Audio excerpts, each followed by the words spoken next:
Starting this section and the next couple, we're going to start to look at the Docker client or Docker CLI inside of our terminal a little bit more and learn about some of the very basic commands that we use to interact with Docker containers and images.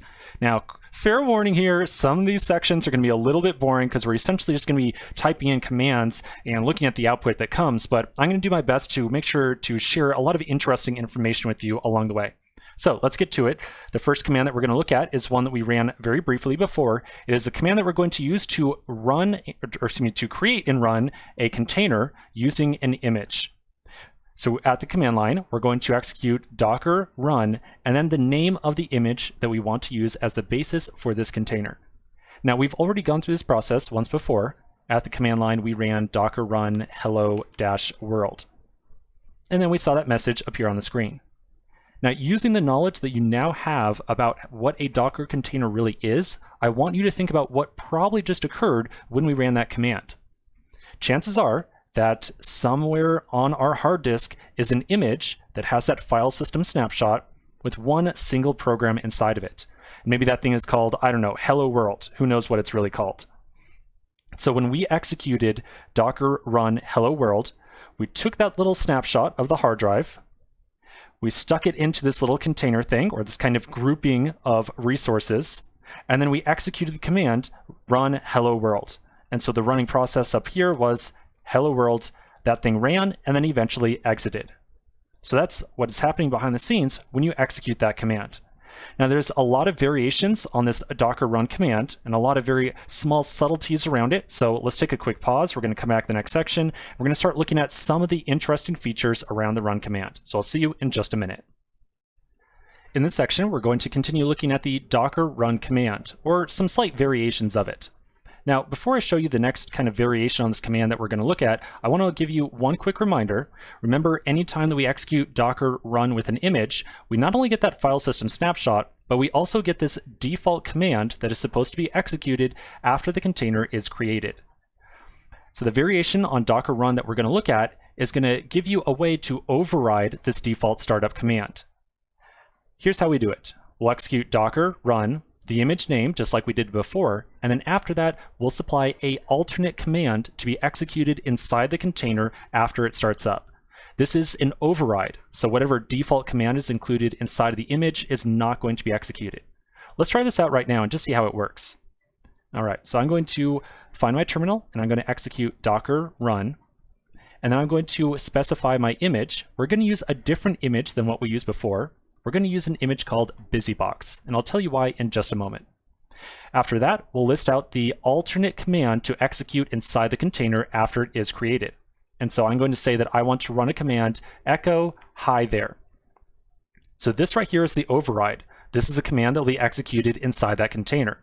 The echo command is going to print out hi there inside my terminal. So if this works the way we would expect, I'll see the text hi there appear. So I'm going to run that, and sure enough, yep, we see that.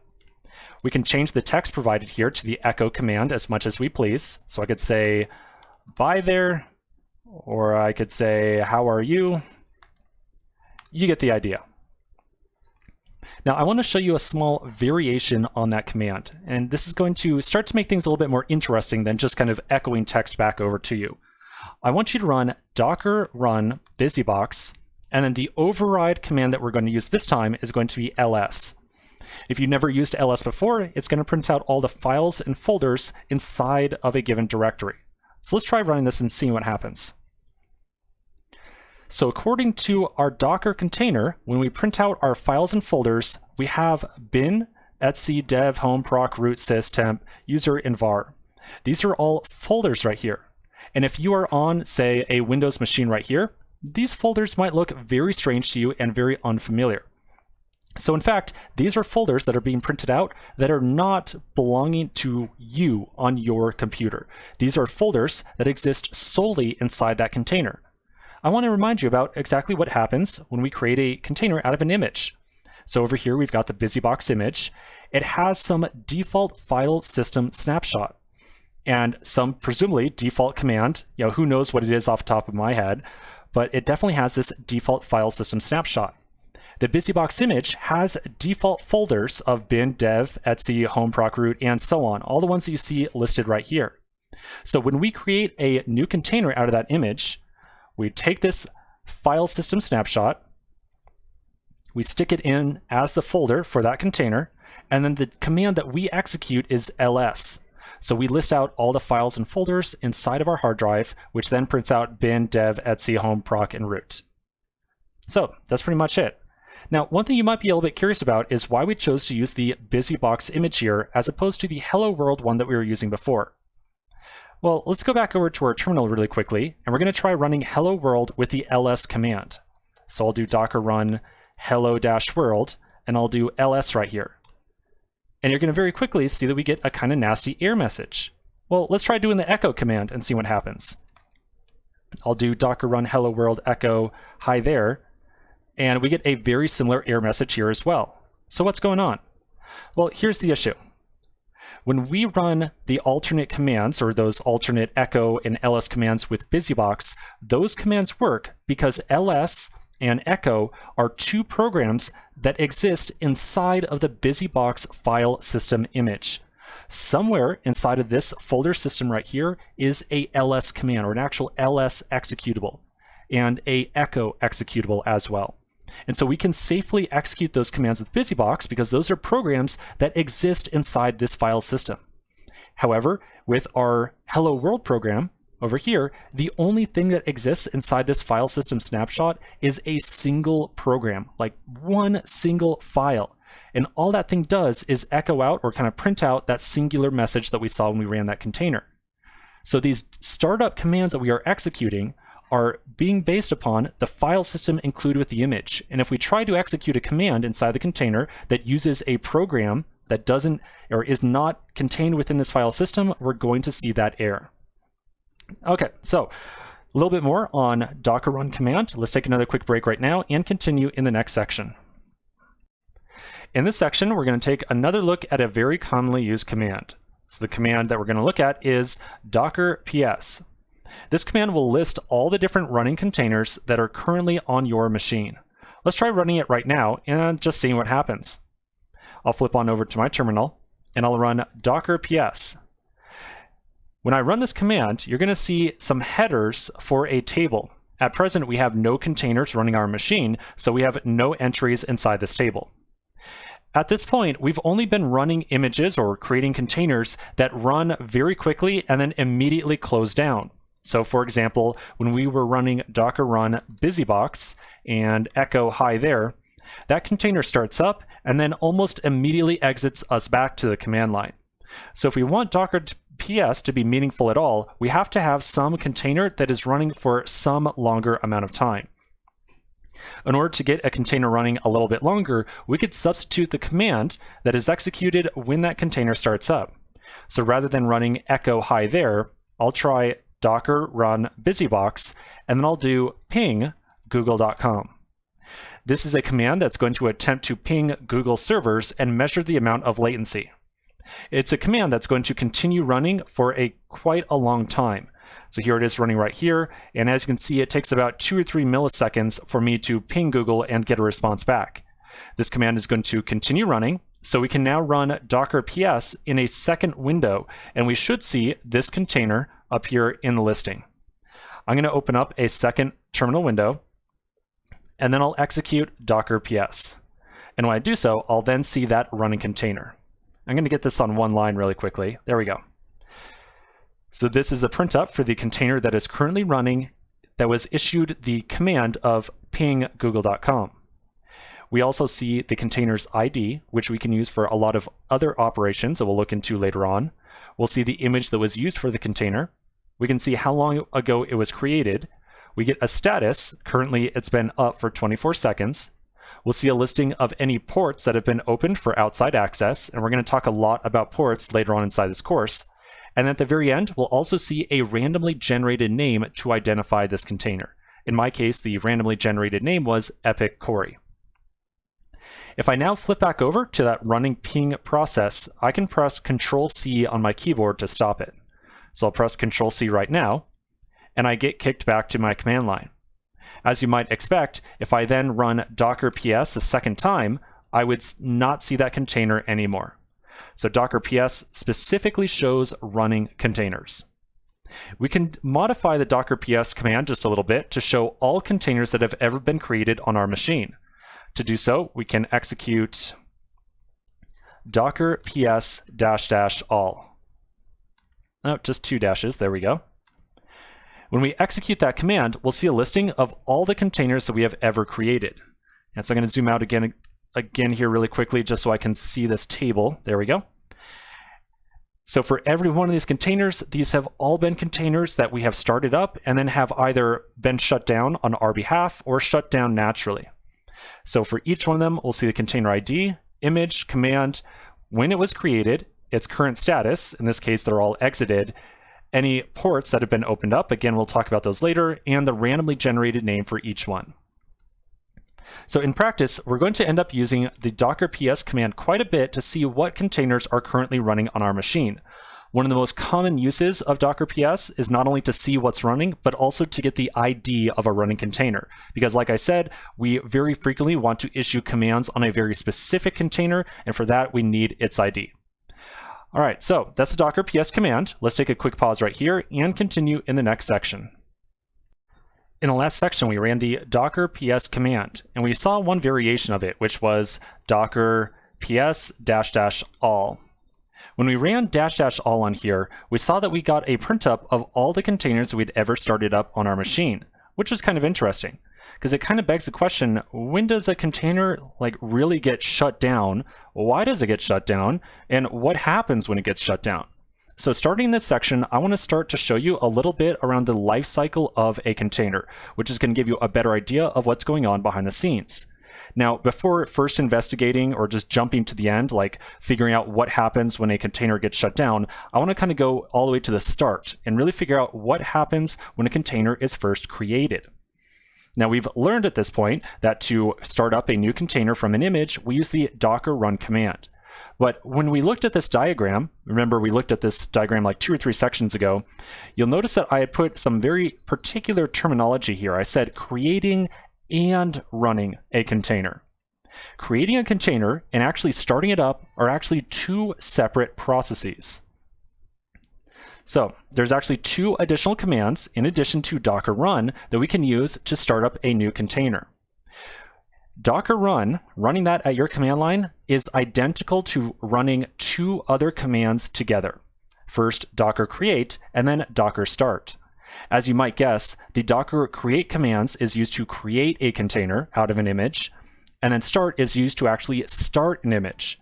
But at this point, you might be a little bit curious of, hey, what's the distinction between creating a container and actually starting a container? Let's look at a diagram that's going to help you understand the differences between the 2. So we've looked at a diagram like this several times before. Remember on our image over here, we've got that kind of file system snapshot of sorts, and we've also got a startup command.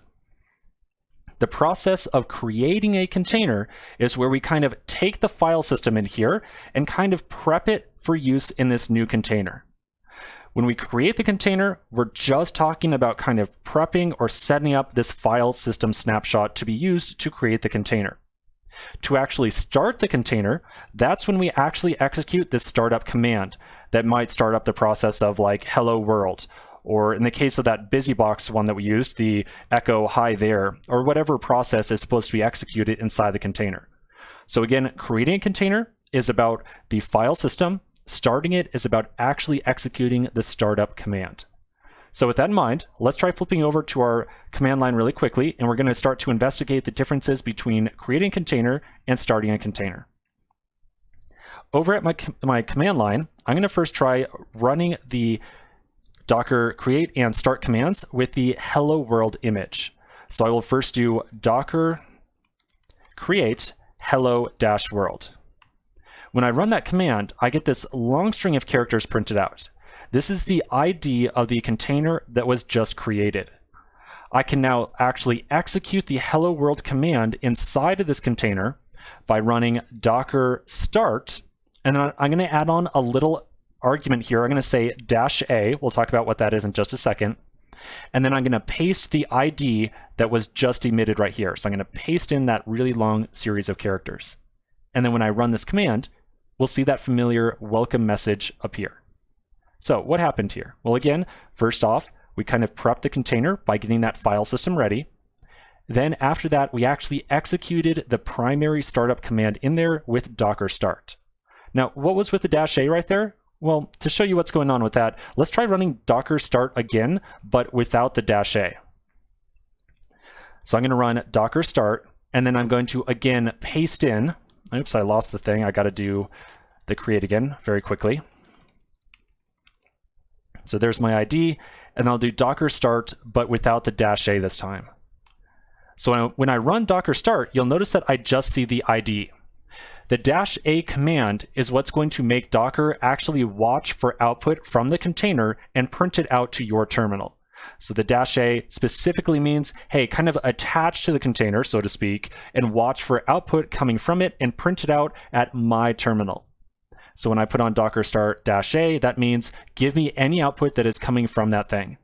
And when I run that, boom, there it is. So you'll notice that's a very small difference between docker run and docker start.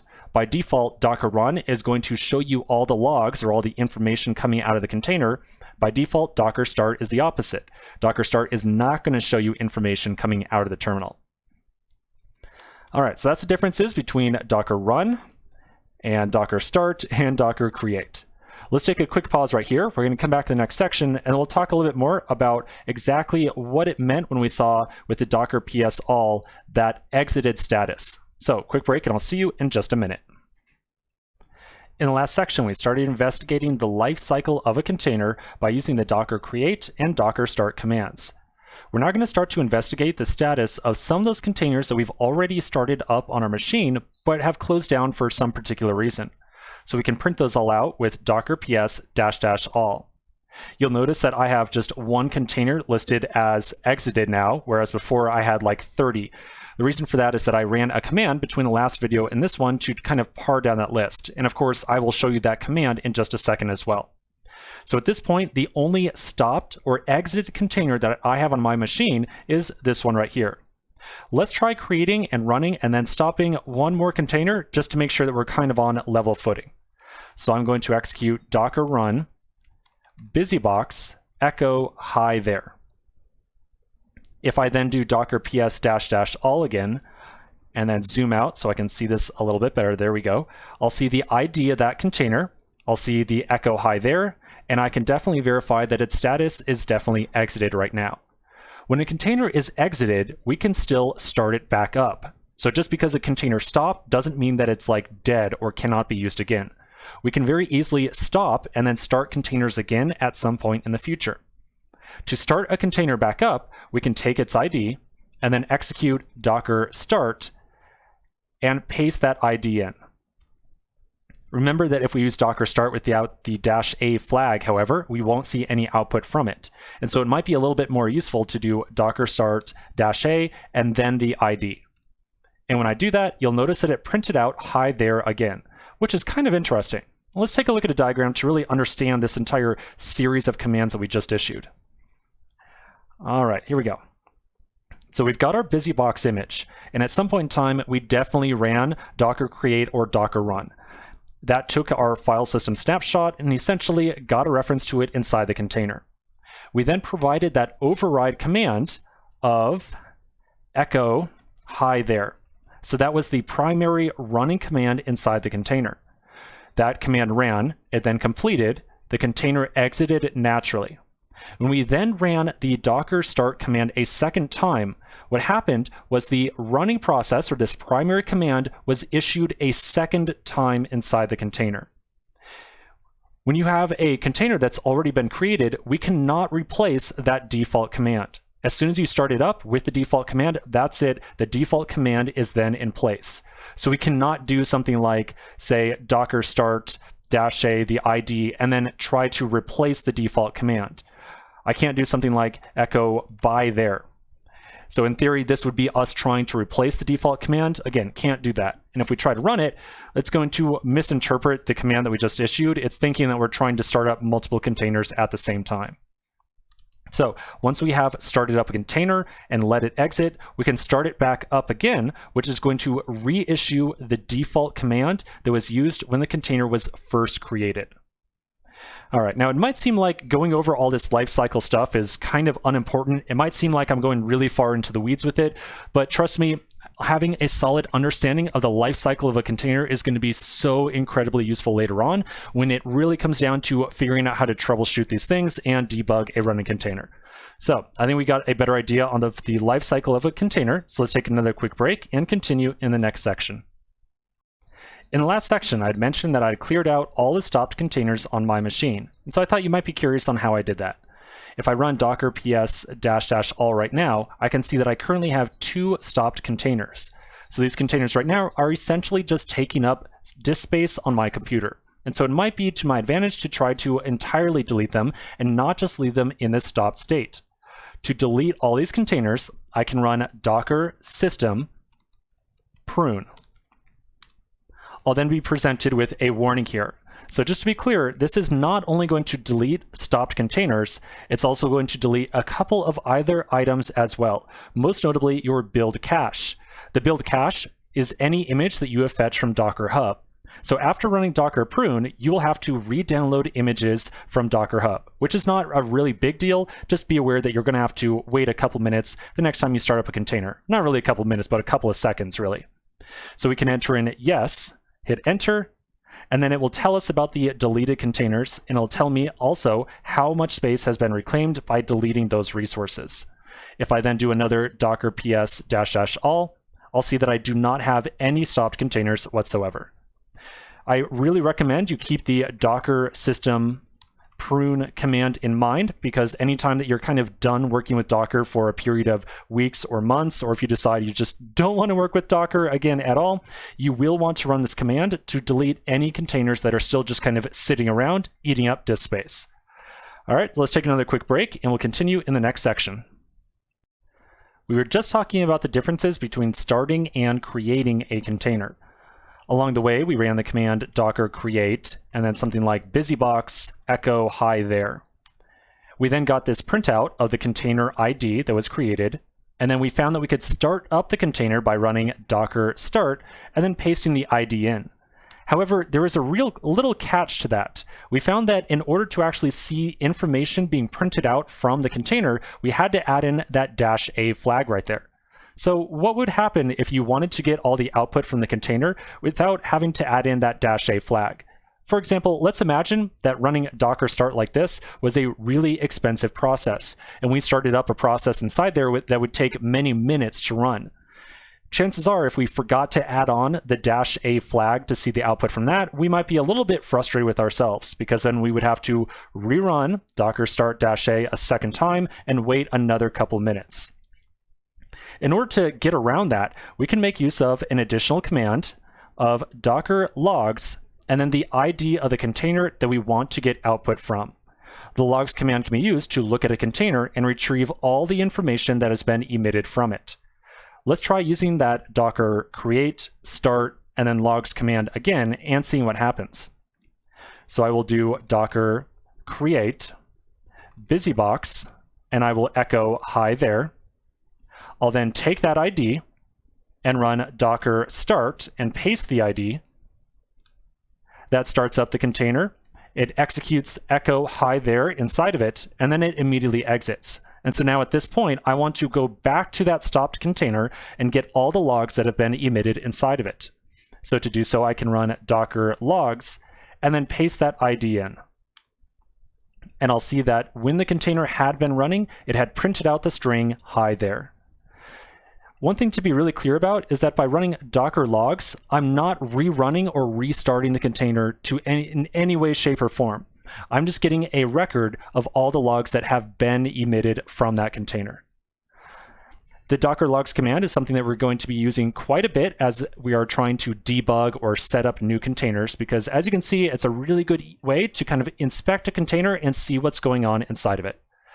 All right, still a couple more commands to get through, so let's take another quick pause right here and continue in the next section.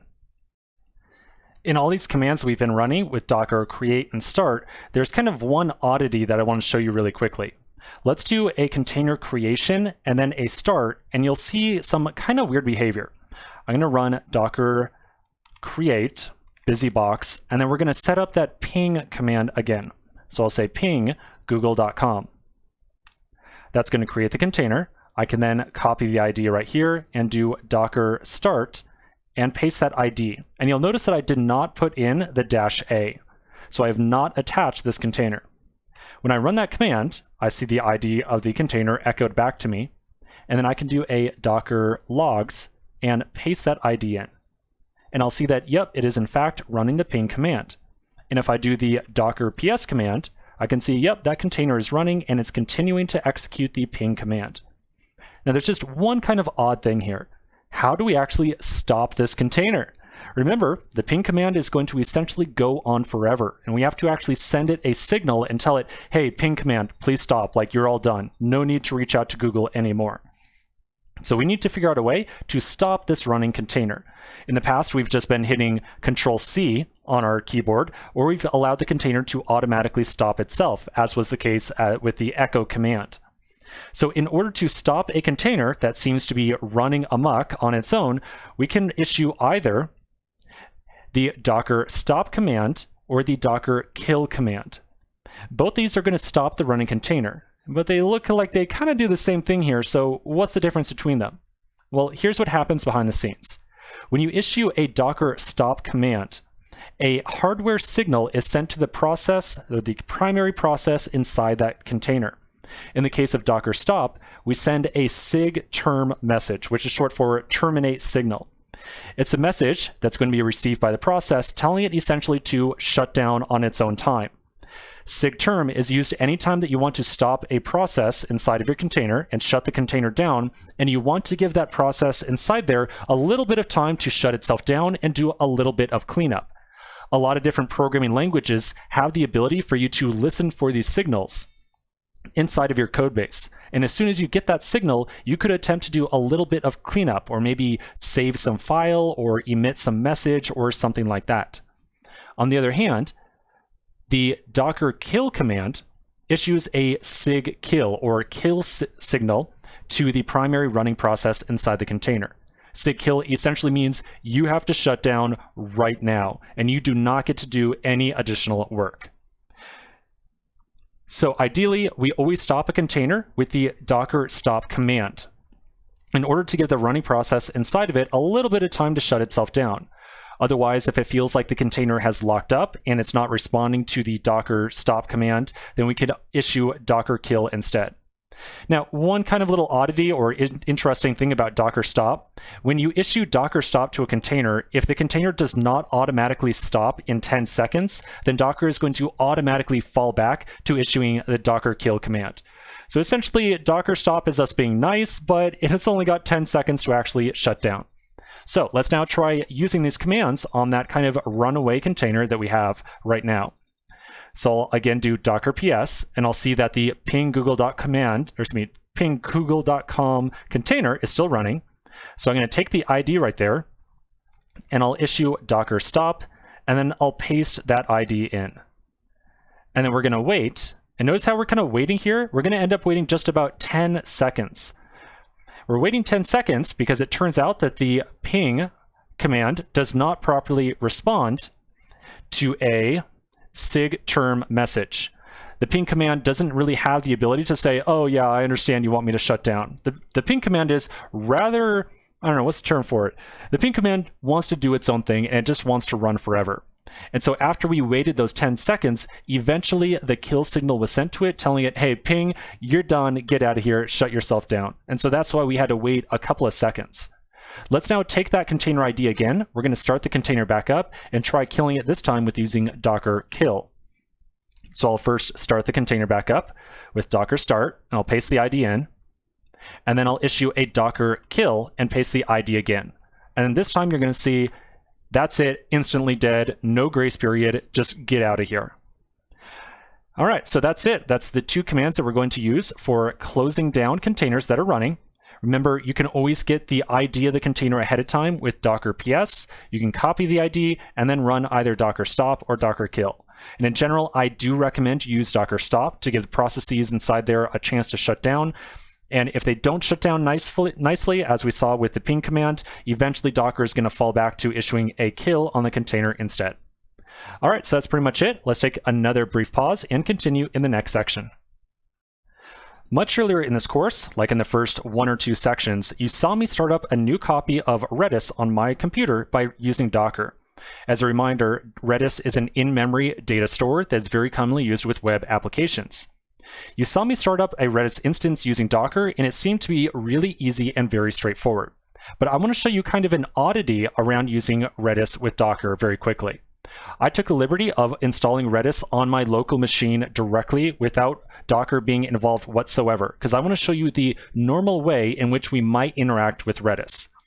I'm going to first start up an instance of the Redis server by running Redis server. Now, again, I am able to run this command because I installed Redis on my local machine without Docker involved.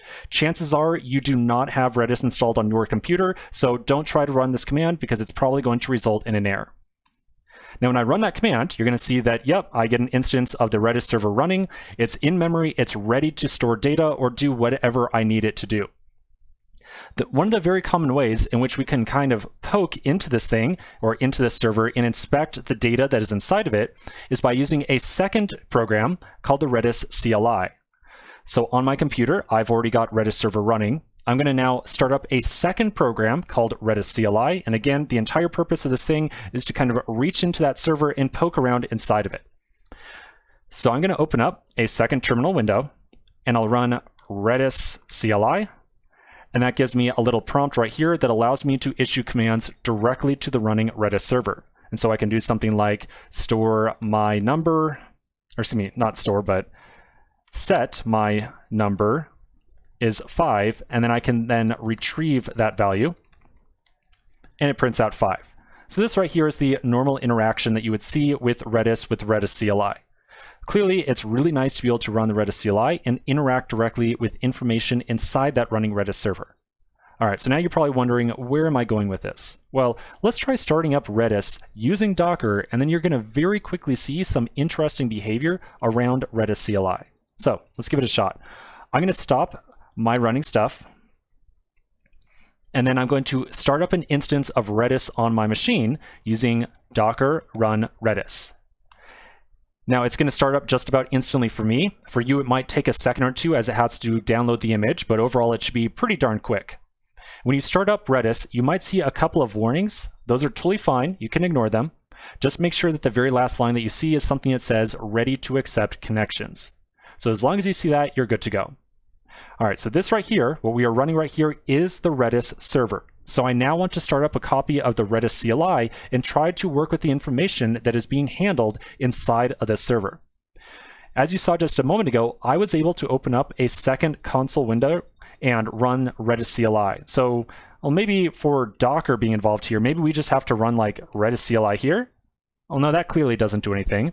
Maybe we need to start up a second terminal window and try running Redis CLI there. Let's try that. We'll open up a second window and then run Redis CLI. Now, chances are you're going to see a message that says something like command not recognized or command not found. I see something that says could not connect to Redis. So what's going on here? Well, let's look at a diagram. So just a second ago, we started up a new container that is running Redis server. Now, Redis is running only inside this container. So if I try to run Redis CLI outside the container, I have no access to anything that's going on inside there. And so there is no Redis CLI command to run outside the container. If we want to start up this CLI, we need to somehow get into this container and execute a second command inside of it, like this. We need to start up a second program inside the container. So to figure out how to do so, let's take a quick break. We'll come back in the next section and figure out how we can execute a second command inside of a running container. So I'll see you in just a minute. In the last section, we started up a new copy of the Redis container image. Inside there, we have a running copy of the Redis server. And we now need to figure out how we can somehow start up the Redis CLI also inside of that container. To do so, we're going to be making use of another Docker command. So the Docker command we're going to use is docker exec. Exec is short for execute, and we use it to execute an additional command inside of a container. We're going to write docker exec. We'll then put down -it. This little argument right here allows us to type input directly into the container. We then provide the container ID and then the command that we want to execute inside of the container. So let's try doing this right now and seeing what happens. I'm going to first go back over to my terminal. I'm going to verify that my Redis container is still running. I can either look at it inside the running window. Alternatively, I could run docker ps and see, yep, I still have that Redis image still going. So then to start up a second program inside the container, I'll run docker exec. Oops, forgot one thing here. We got to get the container's ID. We'll do docker ps, and there's the ID right there. So I'll do docker exec -it. I'll paste in the ID, and then the command that I want to execute inside there is redis-cli. And when I do so, you'll see that I now get that a little bit more familiar looking command prompt here, and I can write out something like set my value 5 and get my value, and it retrieves 5. So by using the exec command, we were able to start up a second running program inside of our container. And the -it flag right here allowed us to enter in text on our keyboard and have it be sent into that running container. As a very quick exercise, let's try removing the IT flag there and seeing what happens. I'm going to exit this by hitting Control-C on my keyboard, and then I'll do docker exec again, but this time I'm going to leave off the IT flags. So I'll do docker exec, the ID, and then Redis CLI. And you'll notice that this time around, I just got kicked directly back to my terminal. I got kicked directly back because Redis CLI was started up, but we did not get the ability to enter in any text. So when Redis CLI was started up, but it very quickly realized, hey, I don't have any possibility of getting any text input, it decided to just entirely close down and kick us back to our terminal. Now, this idea behind kind of adding on this IT flag and adding in text here is actually something that's rather important in the world of Docker. So let's take a quick pause right here, and we're going to come back in the next section and kind of expand upon what IT right here means. So I'll see you in just a minute. In the last section, we found that we were able to connect to Redis CLI inside of our running Docker container, and notice how mine is still running over here on the second window, by adding on the -it flag. So when I did that, we saw, yep, we got this prompt here. We could enter stuff in. I could then press Control-C to exit back out. However, if I tried running this command without the IT flag, it appeared that I just got kicked directly back over to my terminal. So in this section, I want to give you a better idea of what this -it flag right here is really doing for us. The first thing you need to understand is a little bit more about how processes run inside of a Linux environment. As a quick reminder, when you are running Docker on your machine, every single container that you are running is running inside of a virtual machine running Linux. So these processes are really being executed inside of a Linux world, even if you're on Mac or Windows. All right, so with that in mind, in this diagram, we've got 3 different running processes, all inside, in theory, of a running container, or really inside of a Linux environment. Every process that we create in a Linux environment has 3 communication channels attached to it that we refer to as standard in, standard out, and standard air.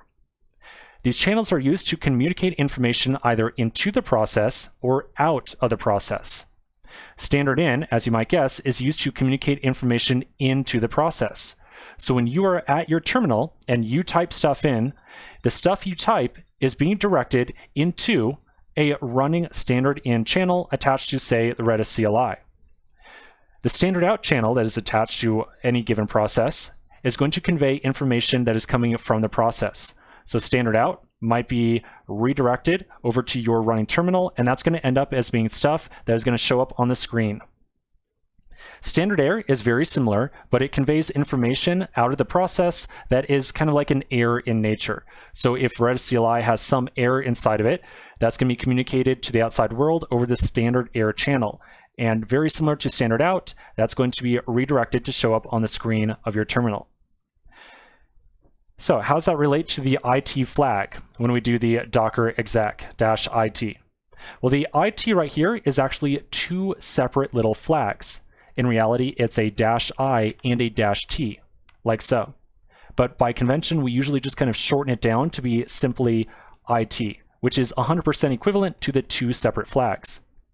The -i on here means when we execute this new command inside the container, we want to attach our terminal to the standard in channel of that new running process. So by adding on the -i flag, we are saying make sure that any stuff that I type gets directed to standard in of Redis CLI. The -t flag is what kind of makes all this text show up a little bit pretty. Now, in reality, it's doing a little bit more than that, but at the end of the day, the real effect that the -t flag is to make sure that all the text that you are entering in and that is coming out shows up in a nicely formatted manner on your screen. And again, it's doing a little bit more behind the scenes than that, but at the end of the day, that's kind of its effect. Let's try attaching or doing our Docker exec on the running container one more time and leaving off the -t flag and just seeing what happens. So I'll do a Docker PS to get my container's ID again. Then I'll do a Docker exec, and then we'll do only -i this time. I'll put the ID in, and then I'll do Redis CLI. And so now this time, you'll notice how I have my cursor over here. It appears that this thing is waiting for input, but I do not see that kind of nicely formatted indentation I saw before. And if I put in like set my value 5, before I had a little bit of autocomplete functionality, but this time that autocomplete is definitely not there. I can still run that command though, and I still see OK, and I can still do get my value, and I still see the value come out. But again, all this stuff is not nicely formatted. And so that's kind of the purpose, more or less, kind of simplifying things here just a little bit, of that -t flag. Okay, so that's pretty much it. That's the purpose of IT. It allows us to have stuff that we type into our terminal directed into that running process, and allows us to get information out back over to our terminal. So with that in mind, let's take a quick break right here and continue in the next section. In the last section, we learned about the importance of the -it flag.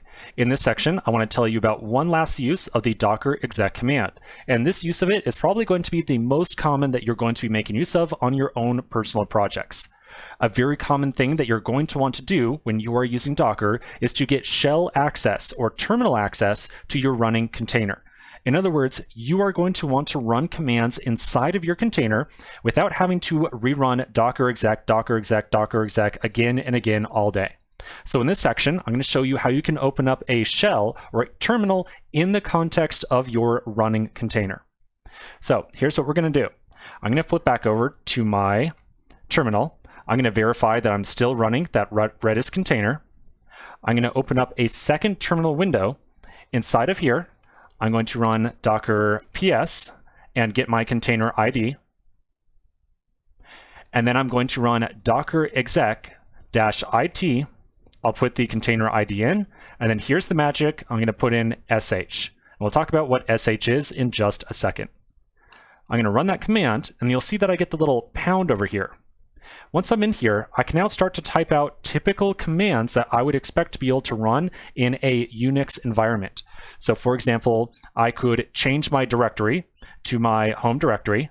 I could list out the files and folders inside there. Nothing there right now. Let's try going back to the root directory of /. And then if I do an ls, I'll see all the root files and folders of the container. I could execute commands like echo hi there. I can export variables, environment variables like export b = 5, and then echo that. So essentially, when I make use of this Docker exec command with sh over here, I get full terminal access inside the context of the container, which is extremely powerful for debugging. I could even do things like, say, run the Docker CLI directly, or excuse me, not Docker CLI, but Redis CLI. And that starts up the Redis CLI.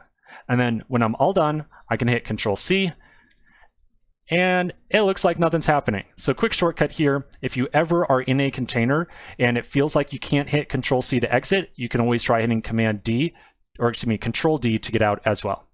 All right, so let's talk about what just happened there. So we ran Docker exec, which we've seen several times before, and then we did sh. So what is sh? Well, sh is the name of a program. It's a program that is being executed inside of that container. sh is a command processor or a shell. It's something that allows us to type commands in and have them be executed inside that container. You are already making use of a program very much like sh on your own computer. Chances are, if you're on Mac OS, you are probably using something like bash. If you're on Windows, you're probably using something like git bash or PowerShell. Me personally, I'm making use of Z shell. These are all programs that allow you to type commands into your terminal and have them be executed. And so when we start up sh inside of our container, that's just another command shell that we can use to execute commands. Traditionally, a lot of the different containers that you're going to be working with are probably going to have the sh command, or the sh program already included. Some more complete versions of containers or images are going to also have the bash command processor as well. So in some cases, you can make use of bash directly. In vast majority, you're probably going to be able to run the shell inside there to start up a command prompt and type in some commands. Okay, so again, I think that you're probably going to be using docker exec -it with sh as the command very, very often when you start doing your own Docker development. All right, so we've spoken a whole bunch around Docker CLI. Let's take one more break here. There's just one or two quick topics I want to talk about, and we'll start to move on to our next big topic. In the last section, we spoke about how we could open up a shell inside of a running container by using docker exec -it and then passing in shell, or just simply sh, as the command that we want to execute. We've been talking about all this in the context of the exec command, which we can use to execute an additional command inside of a container. But if we wanted to, we could also run docker run, the original docker run command right here, along with that it flag, and start up a shell immediately when a container first starts up. Now, of course, if we start up a shell right when the container first starts, that's going to displace or keep any other typical or default command from running. But sometimes it is quite useful to get an empty container with a shell inside of it and just being able to poke around and not have any other process running. So let's try that out right now at our command line. I'm going to flip back over to my terminal. I'm going to run docker run. I'm going to put on the it so that we can attach to standard in on the process that we're about to start up. I will run the BusyBox image, and then the program, or the primary command that we're going to execute inside the container, will be sh. So this means start up a new container out of the BusyBox image, run the sh program, which is a shell, and attach to standard in of that program. So when I run this, I'll be presented with a command prompt. And just like we saw a moment ago, I can run the ls command, I can ping google.com, and hit Control-C to stop it. I can echo a message, whatever I want to do. Again, this is a command that you might be using somewhat frequently anytime that you want to poke around a container. The downside to using docker run with it and sh is that chances are you're not going to be running any other process. It's a little bit more common that you're going to want to start up your container with a primary process of like maybe your web server or whatever it might be, and then attach to it a running shell by using the docker exec command, wherever it is, right here. But I just wanted you to be aware of this alternate use of docker run. All right, now one last thing I want to cover in the next section, so quick break and I'll see you in just a minute. In the last section, we learned how to start up a shell inside of a container the instant that it was started.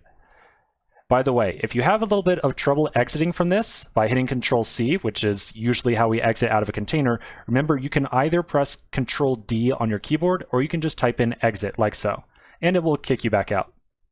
Now in this section, there's one very small gotcha, maybe not even a gotcha, but just a very particular thing that I want to go over to make sure that it's really crystal clear on how containers behave. I want you to recall back to a little bit ago when we were initially talking about what a container is. Remember that we gave this example of where Chrome had needed a particular version of Python and Node.js needed its own version of Python. And we had said that through that namespacing feature, we can kind of imagine that our hard disk had two little segments carved out of it. And anytime Chrome tried to access that hard drive, it would get its own segment. Anytime Node.js tried to access the hard drive, it would get its own different segment. And so the thing that I want to make sure is really crystal clear is that between two containers, they do not automatically share their file system. We're going to do a quick demo inside of our terminal just to really confirm that that is the case. So I'm going to open up my terminal and I'm going to start up a new instance of that BusyBox image, and I'm going to start up a shell inside there. So I'll do docker run -it BusyBox shell. So now I can list my files and folders inside of here, and I see just these default folders. I'm now going to open up a second terminal window, and I'm going to start a second container with the same parameters. So second terminal window, and I'll do docker run -it busybox sh. Now I'm going to open up one more terminal window. So this is going to be a third one. And inside of here, I'll do docker ps. And I can verify that I have two separate containers, both running a shell. Now I'm going to go to the first terminal window. And inside of here, I'm going to create a new file with touch hi there, like so.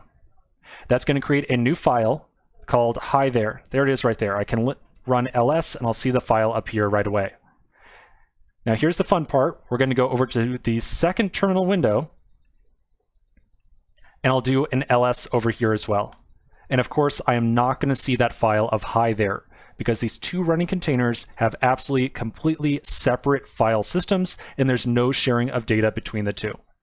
Again, this is kind of a small thing, but I just wanted to make sure that it was very crystal clear. So in general, unless you and I specifically form up a connection between two containers, we really consider them to be more or less completely isolated from each other and totally separate. All right, so that's pretty much it on the basics of Docker. So we're going to take a quick pause right here. We're going to come back to the next section and we're going to start moving on to the next big topic that we're going to cover. So I'll see you in just a minute.